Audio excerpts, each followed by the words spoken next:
બનાસકાંઠા ડીસા તાલુકાના એક ગામમાં 2 દિવસ અગાઉ 9મા ધોરણમાં અભ્યાસ કરતા વિદ્યાર્થી પર ક્લાસના જીએસ સહિત 2 શખ્સો સામૂહિક સૃષ્ટિ વિરુદ્ધનું કૃત્ય આચર્યું હોવાની ફરિયાદમાં પોલીસે બંને આરોપીઓને ઝડપી પાડ્યા છે અને નામદાર કોર્ટમાં રજૂ કરતા એક સગીર આરોપીને બાળ સુધારા ગૃહ જ્યારે અન્ય એક આરોપીને ડીસા સબજેલમાં ધકેલાયો છે।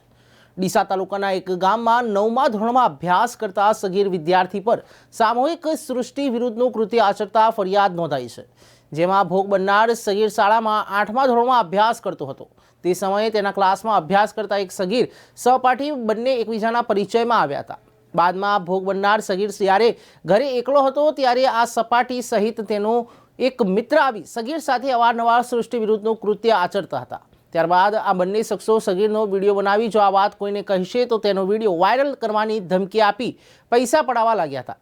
જે મામલે ડીસા તાલુકા પોલીસ મથકે 2 દિવસ અગાઉ સગીર સહપાઠી અને રાહુલ મોદી સહિત 2 શખ્સો વિરુદ્ધ ફરિયાદ નોંધાઈ છે, જેમાં ડીસા તાલુકા પોલીસે ગણતરીના કલાકોમાં જ આ બંને આરોપીઓને પકડી પાડ્યા હતા। બંને આરોપીઓને પકડ્યા બાદ ડીસાની નામદાર કોર્ટમાં રજૂ કરતા સગીર આરોપીને મહેસાણા બાળ સુધારા ગૃહ ખાતે મોકલ્યો છે, જ્યારે રાહુલ કનુભાઈ મોદી નામના આરોપીને ડીસાની સબજેલમાં ધકેલી પોલીસે વધુ તપાસ હાથ ધરી છે।